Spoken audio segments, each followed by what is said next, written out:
Nah,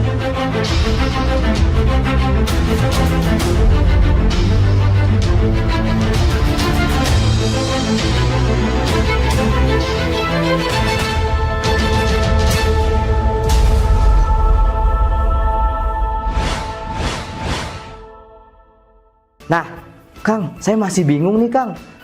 Ada nggak panduannya? Panduan untuk pertanyaan-pertanyaannya. Nah, kalau saya biasanya menggunakan rumus ini. Gunakan rumus 4W1H ya.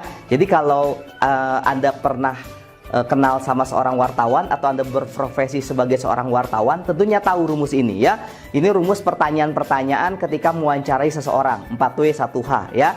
Kang, kenapa nggak 5W1H? Nanti saya jelaskan ya. Oke, 4W1H apa?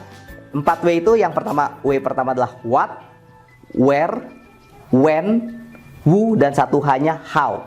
Oke, saya ulangi. What, where, when, who, dan how.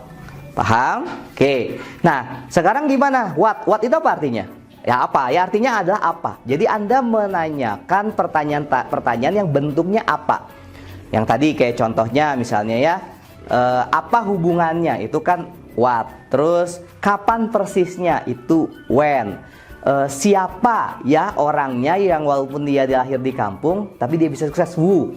Paham ya? Nah, bagaimana caranya? Atau bagaimana saya tahu bahwa saya bla bla bla, seperti itu pertanyaan yang how ya. Anda panduannya itu saja dulu, Anda lakukan, Anda praktekkan, insya Allah lebih bermanfaat buat Anda ya. Intens emosi Anda terhadap self talk yang negatif dan tidak memberdayakan bisa berubah. Nah, Kang, tadi pertanyaannya kenapa nggak pakai why, Kang, gitu ya? Kenapa nggak pakai why, gitu ya? Nah, memang pertanyaan why ini harus sangat bijak sekali. Dan kalau misalnya kita nggak bijak menggunakannya, khawatir efeknya jadi malah double. Misalnya contoh nih ya, contoh. Misalnya Anda seorang guru ya, ada seorang guru atau seorang dosen, ada murid atau mahasiswanya telat ya. Biasanya kita guru atau dosen biasanya menanyakan apa? Mengapa Anda telat? Mengapa kamu telat? Betul? Nah, ketika kita menanyakan sebuah pertanyaan mengapa, jawabannya pasti kan alasan. Betul ya? Alasan. Mengapa saya telat? Mengapa kamu telat? Dia pasti alasannya ya karena macet, karena kesiangan, karena apa? Akhirnya alasan. Dan alasan itu yang membuat akhirnya pernyataan itu jadi lebih kuat, jadi double efeknya. Makanya Anda perlu bijak dalam menanyakan kata-kata why, mengapa. Kang, saya mau dong tetap menggunakan why. Silakan. Pertanyaannya berarti nanti agak dirubah, agak divariasikan. Misalnya contoh tadi ya, saya kan lahir di kampung, pasti saya nggak bisa sukses. Nah, jangan mengapa saya lahir di kampung, kenapa saya nggak bisa sukses. Kira-kira jawabannya apa? Alasan kan, karena ini. Jadi efeknya akhirnya double.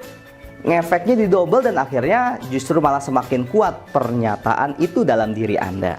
Gimana, Kang, caranya? Ya mungkin bisa menggunakan gini. Mengapa saya menanyakan hal ini gitu ya? Bahwa ternyata banyak orang yang lebih sukses, orang lahir di kampung tapi bisa sukses. Nah, mungkin itu bisa lebih berdaya. Makanya untuk di awal Anda perlu menanyakan kata-kata mengapa ini, sebaiknya jangan digunakan dulu. Pakai rumus 4W1H dulu ya. Oke, clear ya? Oke. Silakan Anda nanti latihan, ada contoh-contoh dua. Tadi kan saya sebutkan ada 4 contoh ya. Tadi contoh pertama sudah.